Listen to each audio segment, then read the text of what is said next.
O prefeito contrata a obra, o serviço, tudo certo, com o fornecedor, na hora de pagar, ficou pendurado no pincel. Muitos prefeitos, aqui no Rio Grande do Sul, recorreram à justiça para que a Caixa liberasse o dinheiro que estava lá.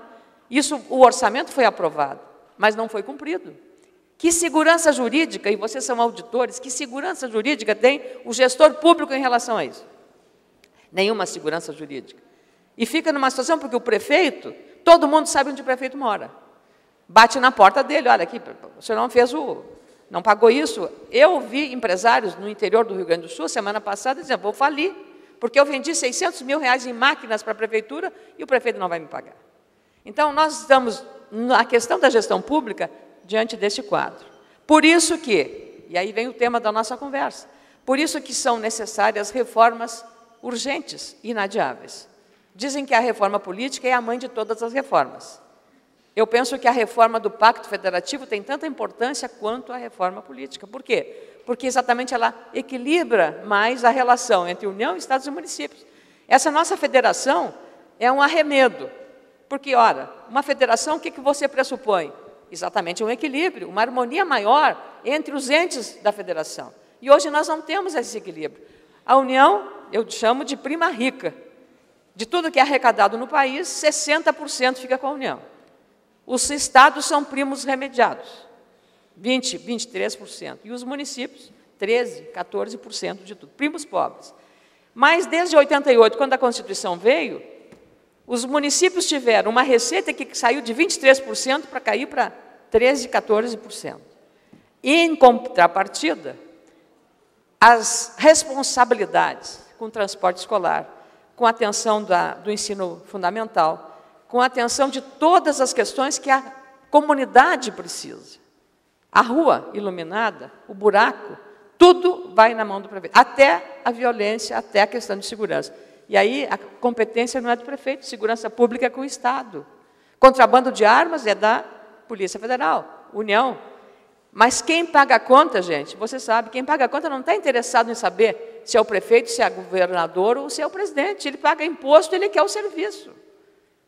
E cada vez mais nós pagamos impostos cada vez maiores e o serviço de retorno, o assunto é deficiente. E vocês, auditores, têm um papel relevante nesse processo. Fundamental o papel.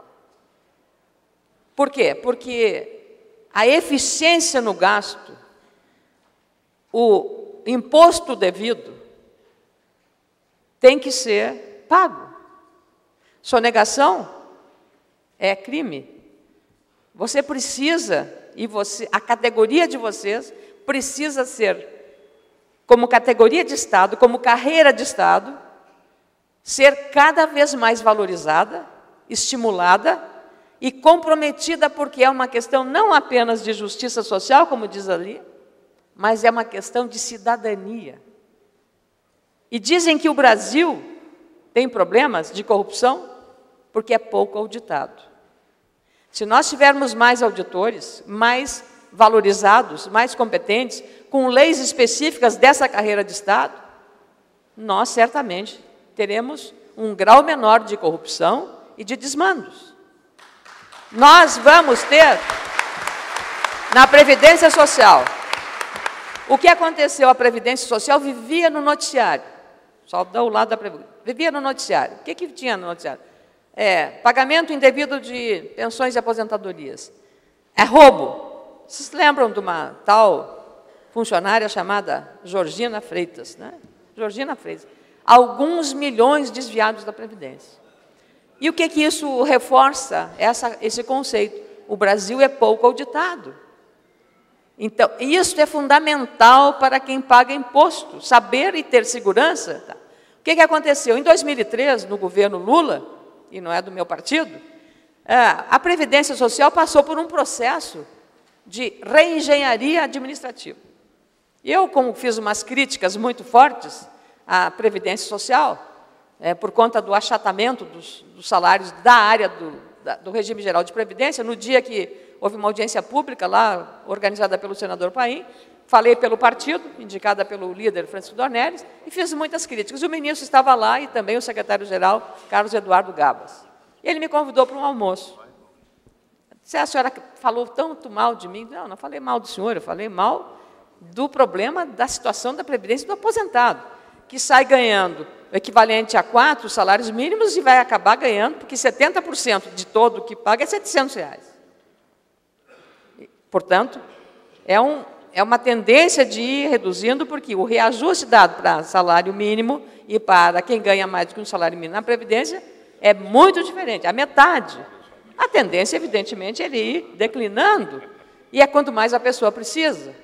E até houve um caso agora, que eu vi hoje de manhã no Bom Dia Rio Grande, que em Cruz Alta, um senhor, um aposentado do INSS, R$ 1.500, com câncer, ele doente em casa, precisando pagar o remédio. A prefeitura entrou na ação e cortou, por uma dívida do IPTU da prefeitura, cortou a aposentadoria dele.